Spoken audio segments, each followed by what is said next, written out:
नमस्कार, आप देख रहे हैं टाइम्स नाउ भारत। मैं हूं आपके साथ नैना यादव। शाम के 6 बजे है, यानी वक्त है लोकतंत्र का। लोकतंत्र में हम बात करेंगे उस विषय की जो सीधे आपकी सेहत से जुड़ी हुई है। जी हां, बात करेंगे कोविड की।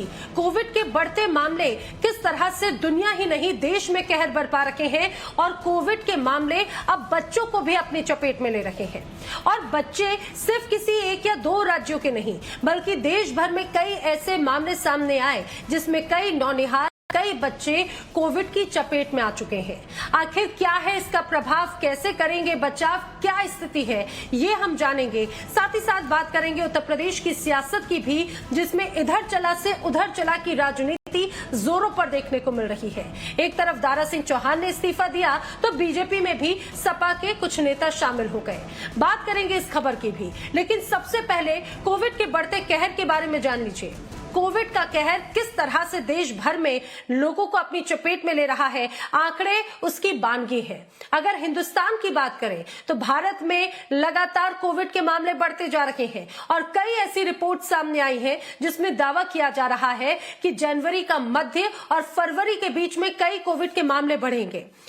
बच्चों को कोविड कैसे चपेट में ले रहा है, इसे जरा समझिए। कोरोना के नए वेरिएंट ओमाइक्रॉन की वजह से देश भर में संक्रमण की दर में तेजी आ गई है। बड़ी संख्या में बच्चे कोरोना से संक्रमित हो रहे हैं और समझिए जरा, बड़ी संख्या में 2 साल से कम उम्र के बच्चे भी इसमें शामिल हैं। इसीलिए ये खबर जानना आपके लिए बहुत जरूरी है। पिछले कुछ दिनों में दिल्ली से तेजी से बच्चे कोरोना पॉजिटिव हो रहे हैं, ऐसी खबर सामने आई। जानकारी के अनुसार दिल्ली के प्राइवेट और गवर्नमेंट हॉस्पिटल्स में रोज, जी हां, रोज 4 से 5 बच्चे कोरोना संक्रमित हो रहे हैं। इनमें से कई बच्चे तो ऐसे हैं जो सरकारी और प्राइवेट अस्पतालों में भर्ती भी हैं। आपको ये भी बताते चले, अस्पताल में फिलहाल 10 बच्चे भर्ती हैं और सभी की उम्र 8 साल से कम है। यानी कि ये खबर चेताने वाली है। इस खबर को समझिए जरा, कोविड का खतरा कितना बढ़ रहा है। आपके बच्चे के लिए भी ये कहर किस तरह से और मुसीबतों वाला हो सकता है।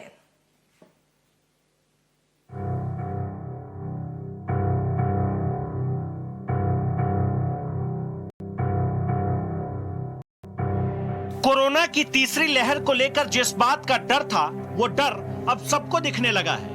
दिल्ली में जिस रफ्तार में इस बार लोग कोरोना संक्रमित हो रहे हैं, उसी रफ्तार में बच्चों के लिए भी खतरा तेजी से बढ़ रहा है। खासकर दिल्ली, कर्नाटक और गुजरात में बच्चों के लिए हालात और भी ठीक नहीं लग रहे हैं।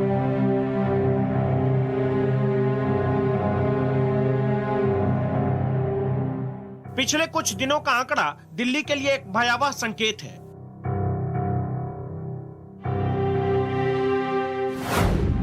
नए साल के पहले दिन दिल्ली में कोरोना के नए केस 2716 थे। वो सिर्फ 11 दिन में बढ़कर 12 जनवरी को 21,259 तक पहुंच गया है और संक्रमण के इस रफ्तार की चपेट में बच्चे भी काफी तेजी से आ रहे हैं। राजधानी दिल्ली के प्राइवेट और सरकारी अस्पताल में हर दिन लगभग 4 से 5 बच्चों के संक्रमित होने की खबर सामने आ रही है। कुछ सरकारी अस्पताल में भर्ती हैं तो कुछ प्राइवेट अस्पताल में। बच्चों में कोरोना संक्रमण काफी तेज है। 8 साल से कम उम्र के बच्चों में ज्यादा लक्षण है। नवजात बच्चों में भी कोरोना के लक्षण हैं। अस्पतालों में 4-5 बच्चे हर दिन संक्रमित हो रहे हैं। 11 जनवरी को कोरोना संक्रमित 21 बच्चे अस्पताल में भर्ती हुए हैं। अस्पताल सूत्रों से मिली जानकारी के मुताबिक दिल्ली सरकार के बच्चों के एक सरकारी अस्पताल में 7 से 8 बच्चे एडमिट भी हैं और जो बच्चे अस्पताल में एडमिट हो रहे हैं उनकी उम्र सुनकर आप हैरान हो जाएंगे। कोई महज 8 महीने का है, कोई 2 साल का, कोई 4 साल का और सबकी परेशानी लगभग एक सी है। कारण उसका यही है क्योंकि बच्चों को अभी तक वैक्सीनेशंस नहीं लगी है, जिसकी वजह से उनको कोरोना वायरस होने के चांसेस थोड़े ज्यादा हैं। बड़े लोगों को वैक्सीनेशंस लग चुकी हैं, इसलिए कई बार हम देख रहे हैं कि घर में सिम्टम्स पहले बच्चों को आ रहे हैं और बड़ों को सिम्टम्स कई बार नहीं भी हो रहे हैं। पेरेंट्स को चाहिए कि सोशल गैदरिंग से अवॉइड करें, मास्क पहने रखें और नॉर्म जैसे कि सोशल डिस्टेंसिंग, हाथों का धोना बार बार, उसका प्रयोग करें ताकि हम बच्चों को वैक्सीनेशन से कोरोना वायरस से हम बचा सकें। सिर्फ सरकारी अस्पताल में ही नहीं, प्राइवेट अस्पतालों का हाल भी ऐसा ही है। प्राइवेट अस्पतालों में भी डॉक्टरों का यही कहना है कि पिछले हफ्ते भर से लगभग हर दिन अस्पताल में 4 से 5 बच्चे कोरोना संक्रमित हो रहे हैं। कुछ अस्पतालों में 10 बच्चे भर्ती हैं। इनमें से ज्यादातर 8 साल से कम के हैं। जिस तरह के पेशेंट्स हम देख रहे हैं उनके अंदर ज्यादातर जो बच्चे अफेक्ट हो रहे हैं उनकी एज ग्रुप मेनली 8-10 साल से कम की है और जो मेन लक्षण में पाए जा रहे हैं वो लूज मोशंस, उल्टियां, खांसी, जुकाम और बुखार है। ज्यादातर बच्चों को बुखार इनिशियल सिम्टम है जो कि 2 से 4 दिन तक रहता है। सिर्फ दिल्ली ही नहीं, अब कर्नाटक चलिए। कर्नाटक में भी बच्चे काफी संख्या में कोरोना संक्रमित हो रहे हैं। बीते 24 घंटे में काफी संख्या में बच्चे संक्रमित हुए। 19 साल से कम उम्र के बच्चों पर ज्यादा असर है। कर्नाटक में 1179 बच्चे पिछले 24 घंटे में कोरोना संक्रमित हुए। रोजाना औसतन 375 बच्चे संक्रमित हो रहे हैं। 1 से 8 जनवरी के बीच बेंगलोर में 2628 बच्चे संक्रमित हुए। बेंगलोर में संक्रमित बच्चों में से 571 की उम्र 1 से 8 साल के बीच है। ये जानकर आपको हैरानी होगी कि पिछले 24 घंटे में कर्नाटक में कोरोना के जितने नए केस सामने आए हैं उनमें से 10% बच्चों की संख्या है। अब गुजरात चलिए, वहां भी बच्चे काफी तेजी से संक्रमित हो रहे हैं। दिसंबर में काफी संख्या में बच्चे संक्रमित हुए। दिसंबर से लेकर अब तक 11,000 बच्चे संक्रमित हो चुके हैं। जानकारों के मुताबिक ओमाइक्रॉन वेरिएंट बच्चों के लिए सबसे ज्यादा घातक हो सकता है और इसके पीछे की कई वजहें हैं। ओमाइक्रॉन बच्चों के सांस लेने की क्रिया पर प्रभाव डालता है। बच्चों में वयस्क की तुलना में उच्च श्वसन दर होती है। ओमाइक्रॉन से बच्चों को सांस लेने में दिक्कत हो सकती है। डॉक्टर इसके जानकारों के मुताबिक बच्चों में संक्रमण चिंता का विषय इसलिए भी है क्योंकि बच्चे इस संक्रमण को तेजी से दूसरे बच्चों में फैला सकते हैं, जिससे आने वाले दिनों में परेशानी बढ़ सकती है। इसके साथ साथ बच्चों का उपचार भी एक अलग तरह की चुनौती है। यही वजह है कि इन बच्चों को अस्पताल में उनके फैमिली मेंबर्स के साथ वार्ड में रखा जा रहा है। Bureau report, times now Navbharat. तो आपने ओवरऑल रिपोर्ट देखी कि किस तरह से कोविड का खतरा बढ़ रहा है। खासतौर से बार बार जिन दावों की बात, जिन आंकड़ों की बात जानकार डॉक्टर्स, वैज्ञानिक करते रहे हैं कि जो तीसरी वेव होगी वो बच्चों के लिए खतरा साबित हो सकती है, तस्वीर भी वही बनती नजर आती है। आइए जरा आपको कुछ आंकड़े दिखाते हैं। कुछ ग्राफिक्स के जरिए आप डिटेल में समझ पाएंगे कि कैसे, चाहे दिल्ली हो, कर्नाटक हो, गुजरात, यहां पर कैसे कोविड बच्चों को अपनी चपेट में ले रहा है। राजधानी दिल्ली की बात करें तो बताया जा रहा है कि 11 जनवरी को करीब 21 बच्चे अस्पताल में भर्ती हुए। आप जानकर हैरान होंगे कि जिन बच्चों को भर्ती किया गया है उनमें संक्रमण काफी तेजी से फैला। बताया यह जा रहा है कि इनमें से ज्यादातर बच्चे 8 साल से कम उम्र के हैं। जी हां, 8 साल से कम उम्र के। इतना ही नहीं बल्कि जो न्यूली बॉर्न बेबीज हैं, जो नवजात बच्चे हैं, उनमें भी कोविड के लक्षण पाए गए हैं। बताया जा रहा है कि रोजाना 4 से 5 बच्चे अस्पताल में भर्ती कराए जा रहे हैं दिल्ली के। रोज कम से कम 4 से 5 बच्चे सरकारी हो या फिर प्राइवेट अस्पतालों में भर्ती कराए जा रहे हैं। ये दिल्ली की बात है। अगर हम कर्नाटक की बात करें तो यहां पर भी तस्वीर बहुत ज्यादा जुदा नहीं है। कर्नाटक में तो और भी ज्यादा स्थिति भयावह है। आप आंकड़ों के साथ में समझ पा रहे होंगे। बीते पिछले 24 घंटों में संख्या बहुत ज्यादा बढ़ी है। 19 साल से कम उम्र के बच्चे ज्यादा संक्रमित हो रहे हैं। 1179 बच्चे जो है वो औसतन कोरोना से संक्रमित बताए जा रहे हैं। यूनिसेफ ने भी हालांकि कई गाइडलाइंस जारी की है। मेरे साथ में एम्स डॉक्टर राजीव सेठ मेरे साथ में जुड़ रहे हैं। डॉक्टर राजीव, बहुत स्वागत है आपका टाइम्स नाउ भारत में।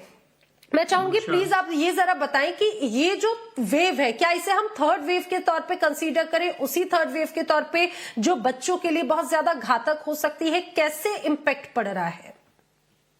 देखिए, बच्चों में वेव 1 और वेव 2 में बहुत कम केसेस पाए गए और खासकर सीरियस केसेस लेस देन 1% ही थे जिनको multi systemic inflammatory condition miss भी कहते हैं, जिसमें बच्चा फीवर के साथ उसे शॉक और डिहाइड्रेशन और एक कावासाकी सिंड्रोम जैसी बीमारी हो जाती है। तो ये बहुत कम था। अब ये थर्ड वेव आई है और इस थर्ड वेव में भी बच्चे प्रोपोर्शनली कम हैं, लेकिन जिस तरह के हमारे पास आजकल फोन कॉल्स आ रहे हैं, पेरेंट्स हमें बात कर रहे हैं, तो ऐसा लग रहा है कि कोविड बच्चों में पहली 2 वेव से ज्यादा है। ये एक मेरा ही नहीं और भी लोगों का, और आपने भी अपनी रिपोर्ट्स में कहा है, तो हमें इसका अच्छी सी जांच करनी जी। चाहिए कि एग्जैक्टली क्या डेटा है बच्चों में आजकल। सर्टनली जो बहुत सीवियर जो बीमारी है इसकी, जी। जो मल्टी सिस्टमिक इन्फ्लेमेशन, वो किस बच्चे को हो जाएगी ये कहना मुश्किल है, लेकिन मैं फिर भी ये कहूंगा सर एक और चीज मुझे समझना है, क्योंकि कहा जा रहा है कि कई ऐसे बच्चे हैं जो 10 साल से कम उम्र के हैं, इवन जो न्यूली बॉर्न बेबी है, नवजातों में भी कोविड के सिम्टम्स हैं, उन्हें कैसे समझेंगे? आखिर कैसे पता चलेगा कि ये कोविड के सिम्टम्स भी हो सकते हैं? जनरली मैंने एक 2 महीने के बच्चे को भी देखा है कोविड, उसके अंकल को कोविड था। तो जनरली ये जो छोटे बच्चे होते हैं, अच्छा। उन्हें किसी बड़े से ही कोविड लगता है। जी। तो सबसे पहले तो बहुत जरूरी है, हम यही कहते रहे हैं कि पेरेंट्स जो भी हैं अपने सारी वैक्सीन लगा लें, वो अपने को सेफ रखें, कोविड प्रिकॉशंस रखें, क्योंकि सारे बच्चों को अभी तक वैक्सीन नहीं लगा है। वैक्सीन अभी 15 से 18 साल के लिए हुई है, और ये माना जा रहा है कि धीरे धीरे इसका यंगर चिल्ड्रन में भी ये वैक्सीन दी जाएगी, क्योंकि चिल्ड्रन को कितना रिस्क है इंडिविजुअल चाइल्ड को कहना बड़ा मुश्किल है। इसलिए बहुत जरूरी है कि जो एडल्ट्स उनके साथ पास हैं, वो सर अपने वैक्सीनेशन पर भी मैं आपसे सवाल पूछूंगी। डॉक्टर राजीव सेठ, मैं आपको यहाँ पर कुछ देर के लिए रोकना चाहूंगी। उत्तर प्रदेश के मुख्यमंत्री योगी आदित्यनाथ क्या कह रहे हैं, एक बार वो सुन लेते हैं। तरीके से एक साजिशन, खूनी साजिश करके सुरक्षा के साथ खिलवाड़ किया गया था। यह एक स्टिंग ऑपरेशन से स्पष्ट हो गया है, और ये स्टिंग ऑपरेशन इस बात को बताता है कि यह एक शरारतपूर्ण साजिश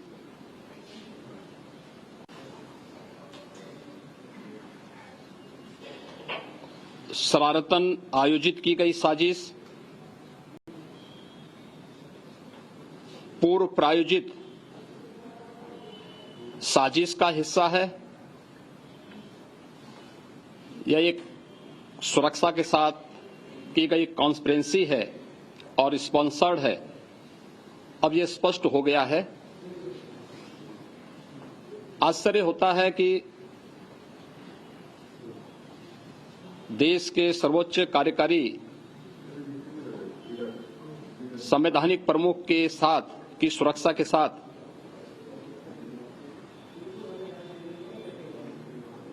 ब्लू बुक और प्रोटोकॉल के तहत भी सुरक्षा के जिन सामान्य नियमों का पालन पंजाब सरकार को करना चाहिए था, जिसके तहत प्रधानमंत्री जी के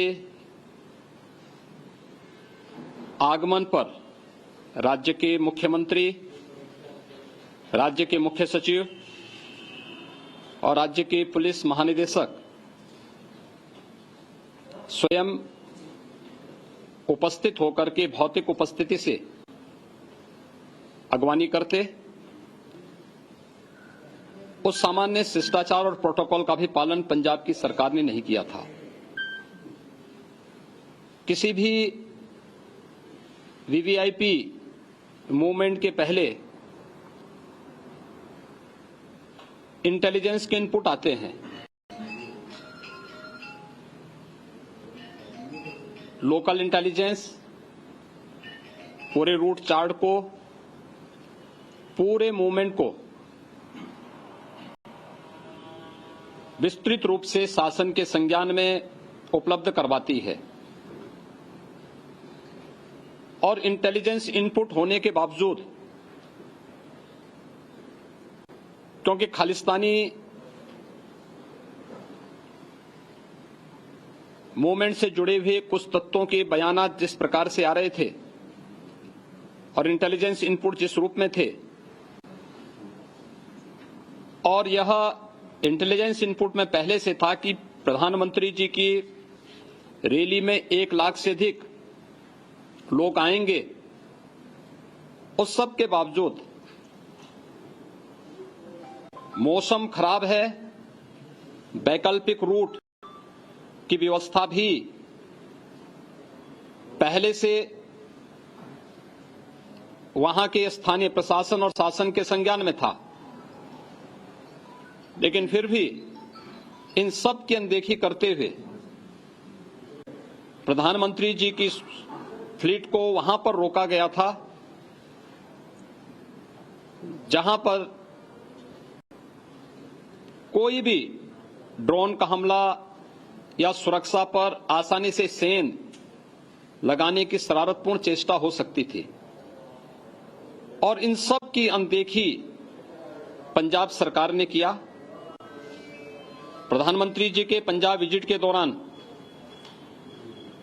पंजाब के मुख्यमंत्री की उपस्थिति न होना, वहां के मुख्य सचिव और डीजीपी के अनुपस्थित होना, ये ब्लू बुक और प्रोटोकॉल का उल्लंघन तो है ही, लेकिन मुख्यमंत्री पंजाब के मुख्यमंत्री ये कहकर के पल्ला नहीं झाड़ सकते कि वह एक कोरोना पॉजिटिव के संपर्क में आए थे, जबकि उस दौरान हर व्यक्ति इस बात को देखता है कि वे बिना मास्क के विचरण करते हुए देखे गए और वह इन सब की यानी सुरक्षा की खिल्ली उड़ाते हुए भी देखे गए।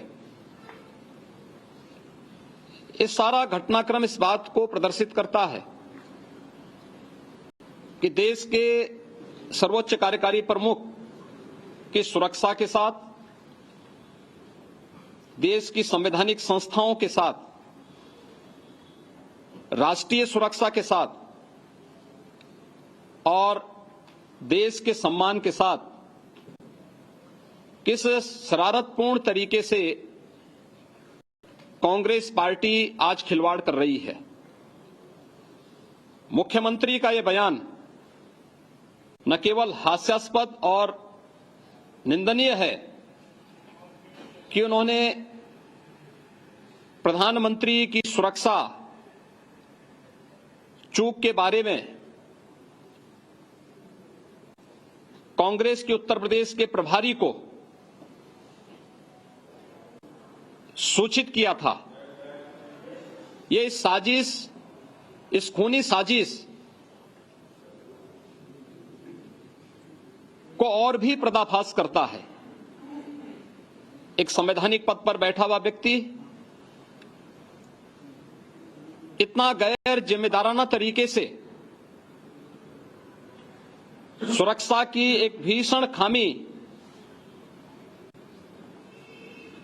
के प्रति एक ऐसे व्यक्ति को सूचना देने की बात कर रहे हैं जो न पंजाब से न भारत सरकार से किसी भी प्रकार से प्रत्यक्ष या अप्रत्यक्ष रूप से भी नहीं जुड़े हैं, और यह उनके गैर जिम्मेदाराना रवैये को प्रदर्शित करता है। कांग्रेस पार्टी और पंजाब की सरकार सुरक्षा से जुड़े हुए इन सभी मामलों में न केवल भारत के संवैधानिक प्रावधानों का खुले काम उल्लंघन कर रही थी, बल्कि इस देश के खिलाफ एक साजिश कर रही थी। और इससे भी दुर्भाग्यपूर्ण है कांग्रेस के नेताओं का अन्य नेताओं के भी गैर जिम्मेदाराना बयान। कांग्रेस पार्टी को इस पूरे मामले में इस देश से माफी मांगनी चाहिए, और जो कुछ भी 5 जनवरी के दिन इस देश के खिलाफ साजिश करने के लिए, प्रधानमंत्री जी की सुरक्षा के साथ साजिश करते हुए कांग्रेस पार्टी ने करने का प्रयास किया है, वह कांग्रेस पार्टी की असलियत को भी पूरे देश की जनता के सामने प्रस्तुत करता है कि देश के लोकप्रिय प्रधानमंत्री जी की सुरक्षा और भारत के संवैधानिक मूल्यों और मापदंडों की कैसे अवमानना कांग्रेस पार्टी के द्वारा और एक सरकार के द्वारा किया गया है। यह उन्हें देश की जनता के सामने स्पष्ट करना होगा और देश की जनता से उन्हें माफी भी मांगनी चाहिए। धन्यवाद जी। जिस तरीके से दारा सिंह चौहान और 2 लोग आपकी तो उत्तर प्रदेश के मुख्यमंत्री योगी आदित्यनाथ को आप सुन रहे थे। खासतौर से प्रधानमंत्री की सुरक्षा में चूक को लेकर उनका कहना है कि प्रधानमंत्री की जो सुरक्षा में चूक है वो सुनियोजित थी। प्रोटोकॉल का पालन पंजाब सरकार को करना चाहिए था, जो पंजाब सरकार ने नहीं किया है। प्रधानमंत्री की सुरक्षा में जो सेंध हुई, हालांकि जिस तरह से जो तमाम सवाल उनसे पूछने की कोशिश की गई उसका उन्होंने जवाब नहीं दिया, लेकिन प्रधानमंत्री के काफिले के बेहद नजदीक जो लोग आए थे वो एक सोची समझी साजिश थी, ये कहना है सीएम योगी का।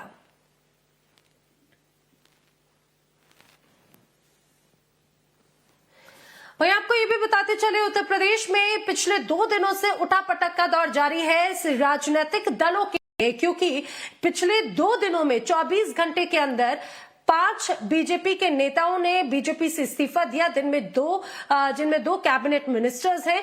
कल जिस तरह से इस्तीफा दिया गया उसी में आज दारा सिंह चौहान का भी नाम शामिल हो गया है। आपको ये भी बताते चले, इसके अलावा बीजेपी में भी 3 नए चेहरे शामिल हो गए हैं। बहरहाल 24 घंटों में एक के बाद एक लगातार 9 नेता ऐसे हैं जिन्होंने अपना पाला बदल लिया है, जिनमें से उत्तर प्रदेश की सियासत के 3 बड़े चेहरे हैं जो समाजवादी पार्टी का दामन थाम रहे हैं। 4.5 साल से ज्यादा वक्त तक कैबिनेट रहे स्वामी प्रसाद मौर्य, जिन्होंने कल इस्तीफा दिया था। स्वामी प्रसाद मौर्य ने इस्तीफा देने के बाद में योगी सरकार में ही मंत्री रहते हुए अपना कार्यकाल पूरा किया था, लेकिन उसके बाद में उन्होंने कल इस्तीफा दिया और उसके 24 घंटे के अंदर ही अब दारा सिंह चौहान भी वो नाम है जो बीजेपी छोड़कर अब बीजेपी छोड़ चुके हैं। पहले बीजेपी में थे, 24 घंटों में स्वामी प्रसाद मौर्य ने तरह से इस्तीफा दिया, अब समाजवादी पार्टी में शामिल हो गए हैं। दारा सिंह चौहान का भी उसी फहरिस्त में नाम आता है। दारा सिंह चौहान भी बीजेपी में कैबिनेट मिनिस्टर थे, आज उनकी तरफ से भी इस्तीफा दे दिया गया है, अब समाजवादी पार्टी में शामिल हो रहे हैं। इमरान मसूद ने इस्तीफा दिया, जो पहले कांग्रेस में शामिल थे, कांग्रेस का हाथ उन्होंने छोड़ा और अब उसके बाद में अब अपनी आगे की राह जो है वो समाजवादी पार्टी के साथ में तय कर रहे हैं। आदर्श मेरे साथ ही इस समय जुड़ रहे हैं। आदर्श, पिछले 24 घंटों में जो सियासी उठापटक है, मुझे लगता है ये अभी भी जारी है। एक तरफ लिस्ट बहुत ही जल्द अपने उम्मीदवारों की जारी करने वाली है बीजेपी, और उसके पहले एक के बाद एक कई विकेट बीजेपी से गिर गए। बिल्कुल, ना सिर्फ कांग्रेस से बल्कि समाजवादी पार्टी और बीजेपी सभी के बीच में उठापटक जारी है और बीजेपी के कई मंत्री समाजवादी पार्टी का दामन थाम चुके हैं और इसी के साथ साथ विधायकों की भी एक लंबी फहरिस्त है जो पार्टी इधर से उधर बदल रहे हैं। और माना जा रहा है कि चूंकि जिन विधायकों या मंत्रियों को अपने टिकट कटने के आसार नजर आ रहे हैं या एंटी इनकम्बेंसी ज्यादा है या उनकी बात सही तरीके से सुनी नहीं गई बीजेपी में, वो लोग अपना दल छोड़कर समाजवादी पार्टी में जा रहे हैं और ऐसे में और भी अभी ऐसे कई नाम हैं जो इस फहरिस्त में शामिल हो सकते हैं। ठीक है, जानकारी के लिए आदर्श आपका शुक्रिया। तो अभी तक जैसा आदर्श बता रहे, बीजेपी से 5 ऐसे नेता हैं जिन्होंने इस्तीफा दिया है, लेकिन ये फहरिस्त अभी और लंबी हो सकती है और तमाम खबरें लगातार आगे भी जारी हैं। यहां पर रुकने एक छोटे से ब्रेक के लिए जल्द हाजिर होंगे।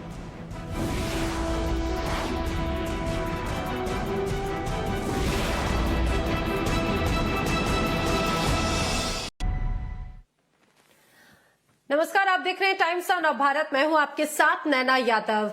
वक्त है चुनावी हलचल का। 5 राज्यों में चुनाव होने वाले हैं, लेकिन जो सबसे ज्यादा फोकस्ड होगा वो उत्तर प्रदेश की सियासत की तरफ रहेगा, क्योंकि उत्तर प्रदेश सबसे महत्वपूर्ण सूबा माना जाता है, सबसे बड़ी जनसंख्या का सूबा माना जाता है और उसमें से भी वाराणसी ये वो सीट है जहां से प्रधानमंत्री नरेंद्र मोदी सांसद चुने।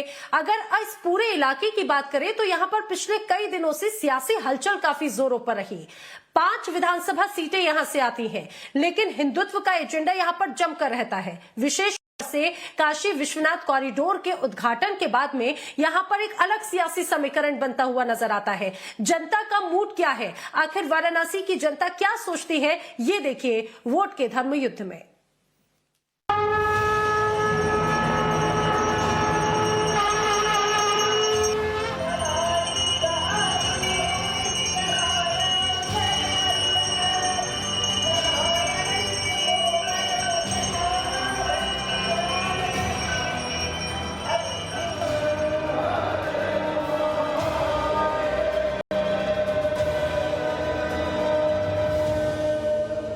नमस्कार, मैं हूं रविकांत राय और आप देख रहे हैं टाइम्स नाउ नवभारत। वोट के धर्मचक्र में आजमगढ़ से चलकर हम आ पहुंचे हैं वाराणसी में। बाबा भोलेनाथ की नगरी है और इस वक्त हम बीच गंगा में हैं। यहाँ की तस्वीरें एक बार देखिए, किस तरीके से जो गंगा का जल है वो पहले की तुलना में काफ़ी स्वच्छ और निर्मल हुआ है और इसका जो आचमन है वो साफ तौर पर किया जा सकता है, क्योंकि पानी की जो गुणवत्ता है वो पहले की तुलना में बहुत साफ हो चुकी है। इसके साथ ही दूसरी तरफ जो बनारस को कहा जाता है कि वो घाटों का शहर है, यहाँ की जो घाटें हैं वो पहले की तुलना में बहुत ज़्यादा साफ हैं। यहाँ पर हजारों और लाखों की संख्या में जो श्रद्धालु हैं हर रोज आते हैं, माँ गंगा में स्नान करके सीधे काशी विश्वनाथ के धाम जाते हैं। उस कॉरिडोर को भी दिखाएंगे और पूरे वाराणसी की तस्वीर आपके सामने रखेंगे कि इस बार के चुनाव में यहाँ के क्या मुद्दे हैं, यहाँ की जनता क्या सोचती है और किन मुद्दों को आधार बनाकर वो वोट करने जा रही है।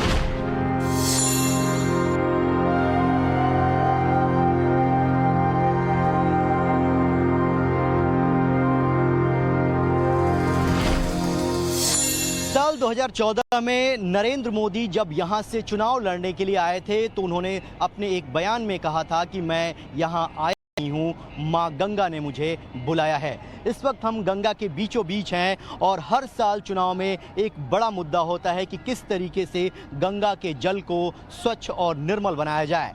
2014 से नमामि गंगे परियोजना लॉन्च की गई और उस योजना के तहत गंगा को किस तरीके से पवित्र किया जाए, जितने भी अपशिष्ट पदार्थ हैं जो गंगा में आकर मिलते थे उनको रोकने के लिए सीवेज ट्रीटमेंट प्लांट लगाए गए। और उसके बाद हम 2022 में यहाँ पर चुनाव के बीच में हैं और गंगा के जल को देखिए, जो गंगा का जल है वो पहले की तुलना में कितना साफ है। इसका आचमन साफ तौर पर किया जा सकता है, किसी भी प्रकार की कोई दिक्कत नहीं है। तो ये मान सकते हैं कि गंगा को साफ करने के लिए जो अभियान चलाया गया था उसमें बहुत हद तक सरकार को सफलता हाथ लगी है।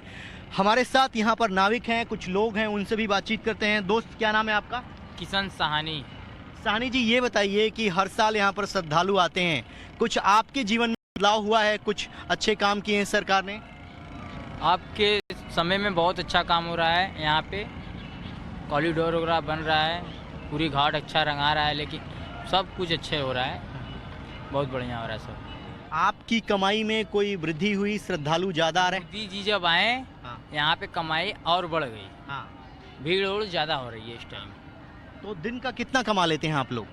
दिन का वही 800, 700, 600 कमा लेते हैं। नाव जैसे लोग उतरते हैं 100 रुपये एक बोट पे मिलता है हम लोग को जाने का। ये बताओ कि आप तो लंबे समय से यहाँ पर हैं बनारस के, आप गंगा के बीच में नाव चलाते हैं, पहले पानी कैसे था 5-6 साल पहले और अभी पानी साफ हुआ है क्या गंगा? बहुत क्लियर हो गया है, बहुत क्लियर, बहुत ज़्यादा साफ हुआ है। तो चलिए, ये एक हर साल चुनाव में मुद्दा रहता है कि गंगा को निर्मल करना है और वाकई जो गंगा का पानी है वो साफ हुआ है। कुछ यहाँ पे श्रद्धालु अलग अलग राज्यों से आए हैं, उनसे भी जान लेते हैं। हम हरियाणा रोहतक से आए हैं और यहाँ पे हम देखा है तो पहले सुनते थे कि यहाँ पे गंगा जी ऐसे पवित्र है, गंदी हुई है।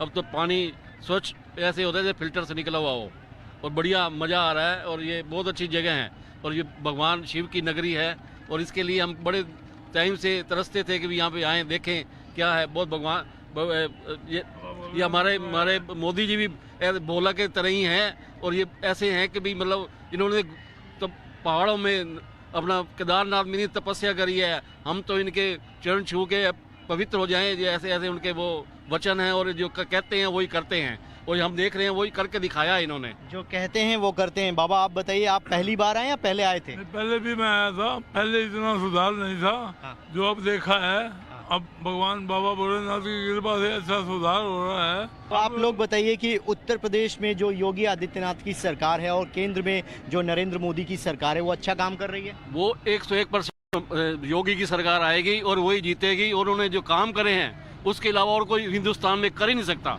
और ये दोनों योगी और मोदी जो है इतने ईमानदार और बढ़िया आदमी हैं जो पब्लिक के लिए करते हैं, अपने लिए नहीं। ना इनका कोई परिवार है और देखो लोगों का हमारे लिए कर रहे हैं वो। बाकी जो दूसरी पार्टियां हैं वो आपको लगता है कि सिर्फ बयानबाजी कर रही हैं और बीजेपी काम कर रही है? बिल्कुल बयानबाजी करती है और ये मोदी और योगी जो हैं इसके अलावा और कोई काम कर ही नहीं सकता जी। इस बार के चुनाव में धर्म कोई मुद्दा है? क्योंकि वाराणसी में कॉरिडोर बना, अयोध्या में राम मंदिर बन रहा है, धर्म भी कोई मुद्दा है? ये काम करें, जो भी काम करते हैं अच्छा ही करते हैं, और जो जो कर रहे हैं वो अच्छा करेंगे, और इससे बढ़िया और क्या काम करेंगे जो हमारे को एक स्वतंत्र समाज दे दिया इन्होंने। तो चलिए, लोगों को यहाँ पर लग रहा है कि प्रधानमंत्री नरेंद्र मोदी और उत्तर प्रदेश के मुख्यमंत्री योगी आदित्यनाथ की जोड़ी जो है अच्छा काम कर रही है, लेकिन चुनाव में और कौन कौन से मुद्दे हैं जो वाराणसी में बहुत महत्वपूर्ण भूमिका निभाएंगे, उनके बारे में भी हम जानेंगे और आपको लेकर चलेंगे कॉरिडोर, वहाँ देखेंगे किस तरीके का बदलाव हुआ है।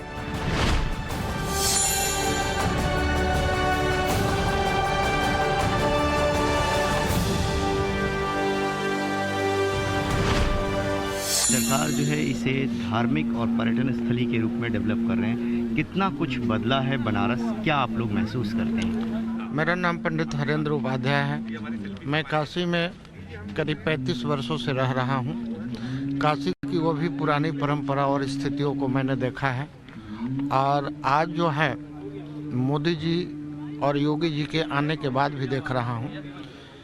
हमारे शास्त्रों में जो कहा गया था कि Varanasi is not situated on the earth, Varanasi is situated on the Trident of Lord Shiva. काश का अर्थ होता है आकाश।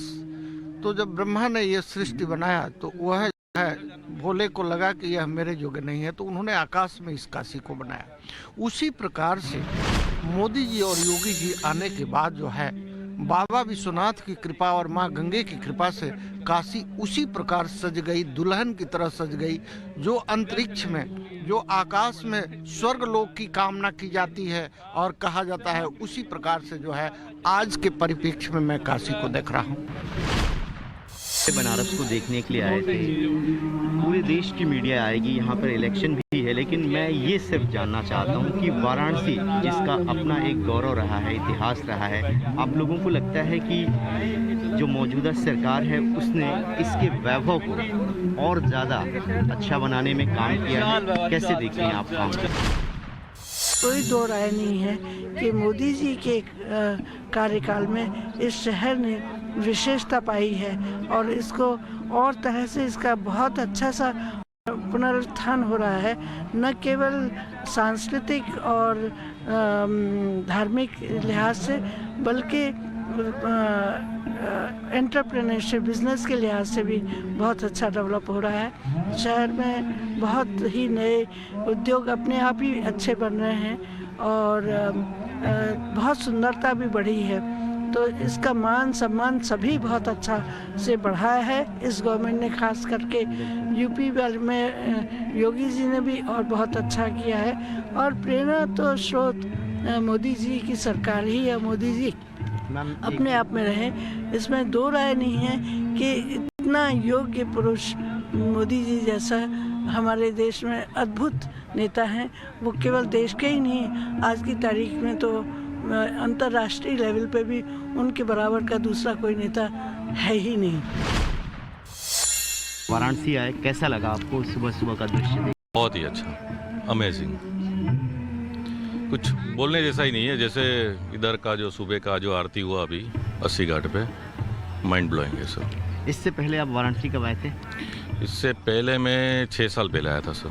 6 साल बाद आप आए, वाराणसी में क्या कुछ बदलाव आप देख रहे हैं? बदलाव मतलब 10 से सब 90% हो गया, 10% से 90% हो गया, बहुत बदलाव हो गया। जो गली खच्चर थे उस मतलब रोड हो गए, पूरा क्लीन हो गया, चल रहा है, लेकिन अभी थोड़ा वो जो और अच्छा बनाने की ज़रूरत है, लेकिन सही है, बहुत अच्छा हो गया।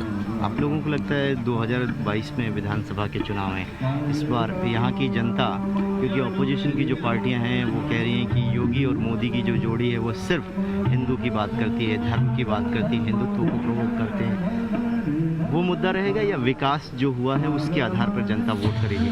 नहीं, मुद्दा तो पब्लिक सब जगह पे करेगी, अलग अलग करेगी, विकास पे भी करेगी, हिंदू मुसलमान पे भी करेगी, लेकिन ज़्यादातर मुसलमान भी चाहते हैं कि मोदी जी आए। ऐसा भी नहीं है कि मोदी जी के विरुद्ध है।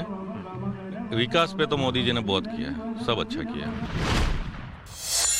मैं तो फर्स्ट बार आया हूँ यहाँ पे, पहली बार आया। बहुत अच्छा। जब मैंने सुना कि मोदी जी ने ये सब यहाँ पे किया है, बदलाव किया है, तो हमने सोचा चलो एक बार जाके देख लेते हैं। तो काफ़ी बदलाव लगा। पब्लिक बोल रही थी कि यहाँ पे जाना मतलब झुक के जाना पड़ता है ना, वह सब सीन है। तो फिर आके देखा तो बहुत अच्छा लगा।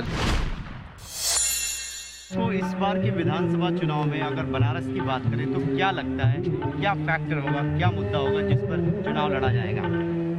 आज से अगर 5 साल पहले आप आए होंगे बनारस में और अभी आए तो आपको कुछ तो फर्क दिख रहा होगा, और जो फर्क किसके कारण दिख रहा है वो भी बोलने का नहीं है, दिख रहा है आपको, तो बताने की जरूरत ही नहीं है।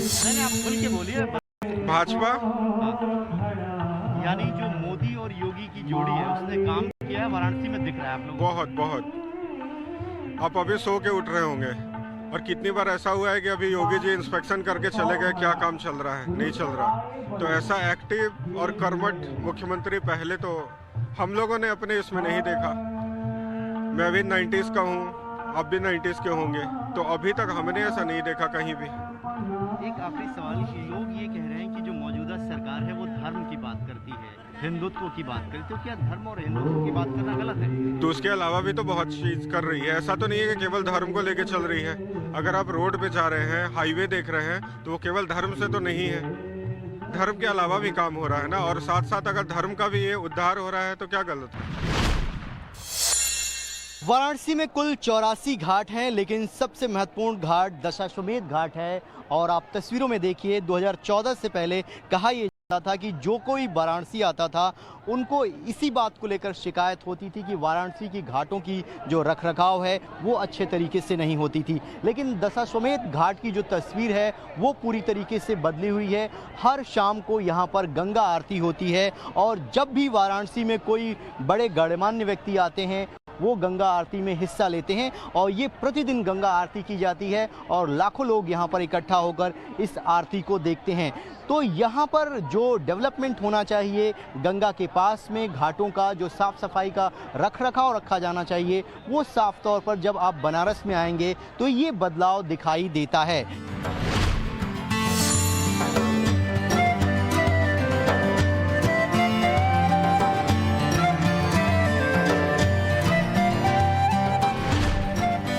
दो 2022 का आगाज हो चुका है और इस वक्त हम मौजूद हैं काशी विश्वनाथ मंदिर से ठीक 500 मीटर की दूरी पर।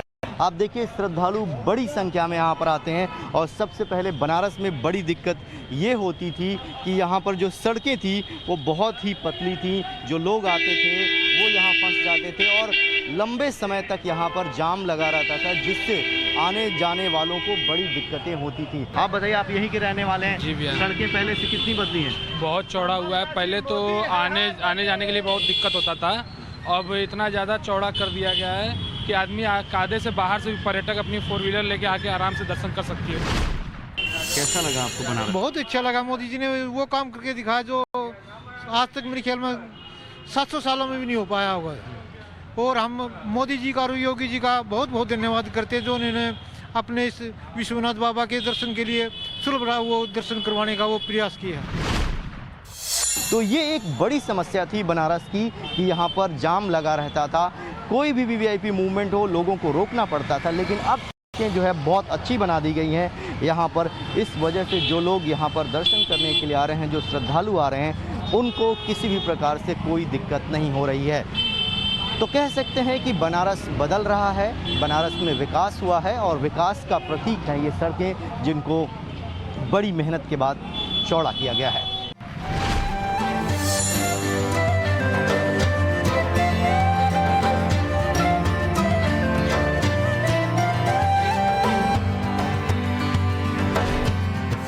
दिसंबर को प्रधानमंत्री नरेंद्र मोदी ने पूरे देश को एक बड़ी सौगात दी। काशी विश्वनाथ कॉरिडोर का प्रधानमंत्री ने 13 तारीख को उद्घाटन किया था। इस वक्त हम काशी विश्वनाथ कॉरिडोर में हैं और यहाँ की तस्वीरें देखिए, यहाँ की भव्यता देखिए। अगर 3 साल पहले आप बनारस आए हैं तो आपके मन में छवि एक अलग होगी, लेकिन अब आप बनारस आएंगे तो काशी विश्वनाथ का जो कॉरिडोर है वो पूरी तरीके से बनकर तैयार है, और कितना खूबसूरत है, भव्य है, इसका अंदाजा आप यहां पर पहुंचकर लगा सकते हैं। आशुतोष हमारे साथ हैं जो लगातार वाराणसी को लंबे समय से कवर कर रहे हैं। आशुतोष, ये बताइए कि क्या महत्व है इस कॉरिडोर का इस बार के चुनाव में? देखिए, बीजेपी की जो हिंदुत्व की लाइन है उसमें सबसे जो कोर कार्ड एक तरीके से कहा जा रहा है वो इस काशी विश्वनाथ कॉरिडोर को कहा जा रहा है।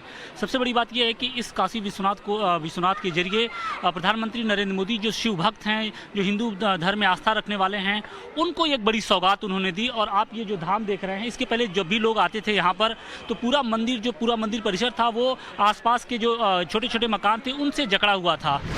तो प्रधानमंत्री नरेंद्र मोदी जब यहाँ पर जब चुने गए, जब यहाँ से सांसद चुने गए, तो उन्होंने यहाँ के लोगों से एक वादा किया था कि बाबा के धाम को हम जो आसपास के जो मकान हैं, जो जंजाल है, उससे हम मुक्त कराएंगे। और लगभग 7 सालों के बाद वो जो तोहफा था वो उन्होंने 13 दिसंबर को दिया है। मैंने मोदी जी जो करके गए, मैंने मोदी जी के ऊपर। पहले आप आए थे वाराणसी? आज से 12 साल पहले आए थे। कैसी तस्वीर थी? बाप रे बाप, पहले तो बहुत गंदगी टाइप का, ये आज तो स्वर्ग से भी सुंदर लग रही है। बाबा विश्वनाथ की कृपा से नरेंद्र मोदी के ऊपर, भागीरथी के बाद कोई और आया मोदी तो नरेंद्र मोदी आया। भागीरथी के बाद काशी विश्वनाथ और गंगा जो उद्धार किया है तो नरेंद्र मोदी ने किया है, इससे पहले कोई नहीं किया है। ये माहौल तो बहुत बढ़िया है, बढ़िया अच्छा काम किया है। पहले जो है यहाँ पे बहुत जो है घर बने थे, ये सब जो है बड़ा साफ हफ करके बड़े सुंदर से बनाइए, अच्छा काम किया है। इस पर वोट बीजेपी को? बिल्कुल बिल्कुल, हमारा तो हर बार बीजेपी को जाता है वोट। इस बार भी? इस बार भी। वोट के धर्मचक्र में बाबा भोलेनाथ की नगरी वाराणसी से आज के लिए बस इतना ही। कल आपको लेकर चलेंगे तीर्थराज प्रयाग और ये जानने का प्रयास करेंगे कि वहां पर विधानसभा चुनाव में क्या मुद्दे हैं और किन मुद्दों को आधार बनाकर वहां की जनता वोट करने जा रही है।